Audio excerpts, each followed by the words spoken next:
And you're going to need that O-line against teams like the Bills and also the Jets because their defense is really good. But let's start with the offense for them. I know you said before we started recording, you're kind of hesitant to jump on the Jets hype train. What's your thought process with the Jets right now? Because I'm not going to lie, I'm very optimistic about it. I like the Jets because for a long time, the Dolphins and the Jets have been the laughing stock of the AFC East. We've been the bottom two teams typically. And it's not because I'm trying to like hate on them because like they're playing against the Dolphins, my team, but I just think people need to pump the brakes a little bit on a team that didn't even make the playoffs this year and saying they're certainly going to win the division.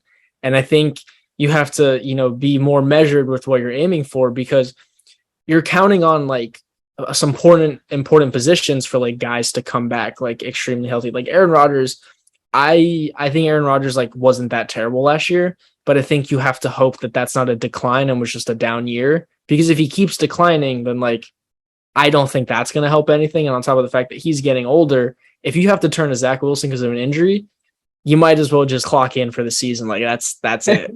I think if Zach Wilson has to play like more than like 3 games, I don't think the Jets season goes the way they want it to. And I think Breece Hall, I think is an incredible running back. I think he's one of the best right now. When he was healthy, he was amazing. But how is he going to come back from that ACL injury? And can Michael Carter fill in well enough? Because as we saw, Carter, when Breece Hall got injured, Michael Carter got cast aside for like the 7th round and undrafted guys. And that's fine because they were still good. But I just think that they're counting on some guys that we have to wait and see what happens, but I'm not like rooting against them. I just think people need to wait and see like kind of what's happening with like the team structure before saying they're going to win the division because the Bills are still there. The Bills are still a great team. Yeah. So obviously I'm going to have a lot of thoughts on the Jets having Aaron Rodgers and every other former Packer under the sun. I don't know how they haven't signed Mercedes Lewis yet, but it's going to happen. Well, maybe we'll see. So here's my thing. I think there's a lot of question marks. Like you said with Breece Hall. I mean, Breece Hall won them like 4 games last year on his own while they had Zach Wilson, Mike White at quarterback, and then he got hurt. Sucked. I will say I actually forgot about this. They did draft Israel. I think it's Israel Abanikanda from Pitt. I know the Pitt fans love him. So I don't know, maybe if Breece Hall, is still struggling with injuries at the beginning of the year, maybe he can take some of those between the tackle carries, let Michael Carter be more of a third down back, but we'll have to see with that. I think as long as Breece Hall is healthy, it's the perfect kind of, in case Aaron Rodgers wants to take it easy a little bit during the season, I think that's the perfect balance of the offense. But if Breece Hall is not able to be that type of all-pro runner, that's where it gets a little dicey. I think Aaron Rodgers is going to have a big year. He had the worst year of his career in terms of a full season last year, I would say. Even worse than his first year in 2008, in my opinion. His October was dreadful, but a lot of people have said he was dealing with a finger injury for a lot of the season. Obviously, you lose Devontae Adams. I thought he would be a little bit better despite that, but maybe the injury plus losing Devontae Adams is what led to his up and down season. The Packers still were over 500. Yes, they completely choked against the Lions. That was a terrible loss. So bad. Anyways, that was a terrible way to end the Aaron Rodgers era. It couldn't have at least been a playoff loss. That's kind of upsetting. But with that aside, I think Aaron Rodgers, you can just tell both professionally, he didn't grow a giant mustache in the offseason this year. He's clean cut. He looks refreshed. He looks rejuvenated. He sounds like he's having a fun time with this Jets team. I'm buying it. I really do think that he's going to have a big year. Not an MVP year, but I think he's going to play well enough that this team is going to be a playoff team. I really am that confident. I'm confident Garrett Wilson to be a number 1 receiver. I think he already proved that last year. And I'm excited for him. And then the rest of this offense is just the Packers offense. And it's Nathaniel Hackett as the offensive coordinator. It's Alan Lazard in the Alan Lazard role. It's Randall Cobb in the Randall Cobb role. It's McCole Hardman in the MBS role. I think he might be even a little bit better than MBS because I think his hands might be a little more consistent. So, and I also will say, Tyler Conklin is the best player that Aaron Rodgers has played with in 9 years since Jermichael Finley had to retire with his injury. That Tyler Conklin is better than any tight end the Packers have had since then. So I think Aaron Rodgers is going to have a grand old time in this offense. But what do you think about Corey Davis as well, if they can get anything from him? So what do you think about this unit? I think it's going to be better than people think, especially if Breece Hall is healthy. I really like their weapons. I mean, me personally, outside of Wilson and Lazard, the rest of their weapons don't super move me. No disrespect to Hardman Jr., but after being a second-round draft pick, he didn't really break out in KC. Like, after Tyreek Hill left, that was his chance to, like, earn a huge contract KC. I agree with Tyler Conklin. I think he's great. My biggest issue, honestly, with their offense is I think their offensive line is dreadful. Yeah. I think it's in just as worse, like, it's in bad shape like ours, if not worse, possibly.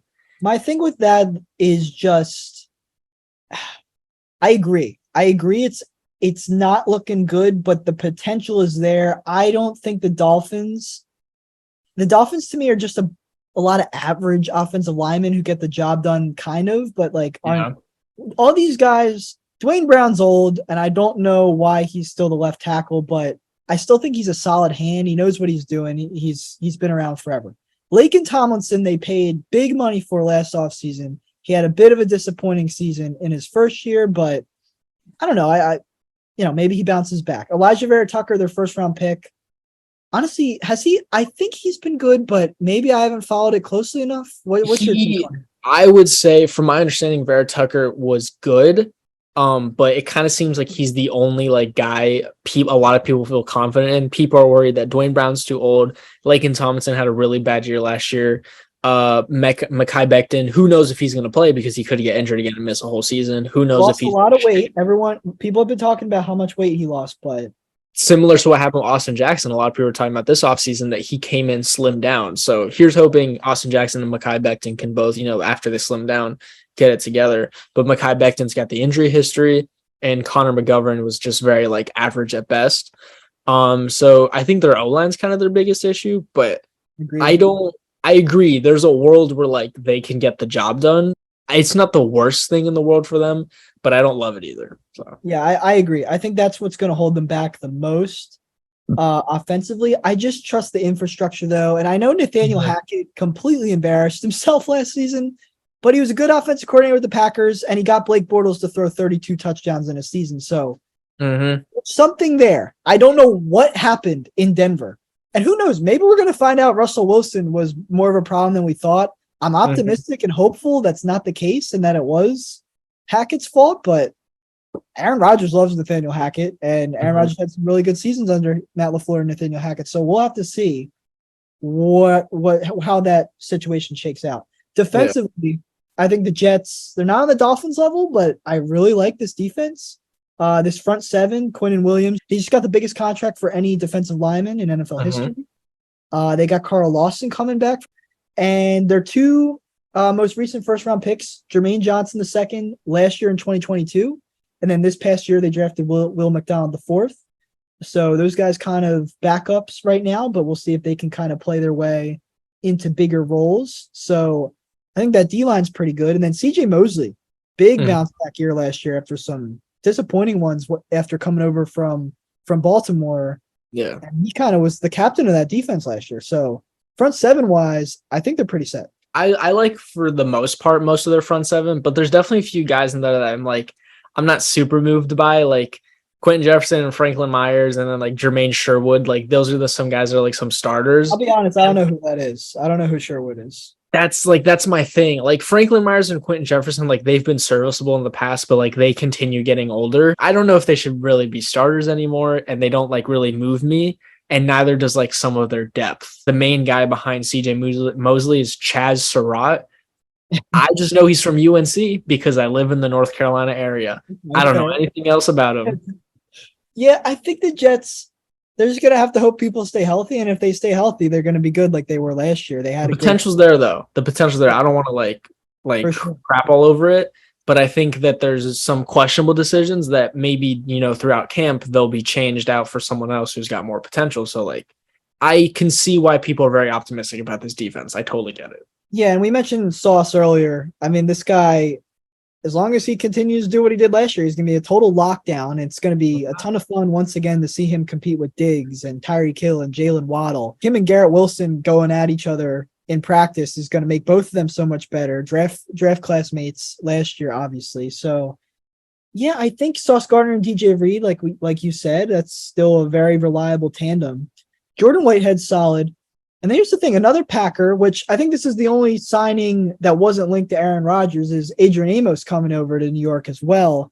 Yeah. I'd say Adrian Amos had a really bad year against the pass last year, but when your partners in that secondary are Eric Stokes, who was really bad and then got injured, Darnell Savage, who's been pretty bad for a while, and Russell Douglas is fine, and obviously Jair's good, but I don't know. I feel like the Packers defense was kind of broken last year. I don't know why we didn't fire Joe Barry. I just view Adrian Amos. He was a team leader for Green Bay for 4 years. I view him as a professional. It's not just because he went to Penn State. It's because he was on the Packers, if we're being honest. I just really like the guy. Yeah. And I think he's going to fit right in with this team.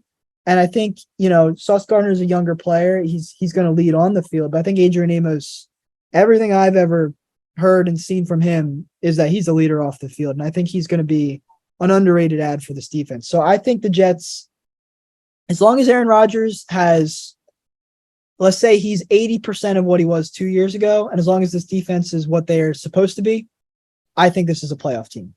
For sure. What would you say?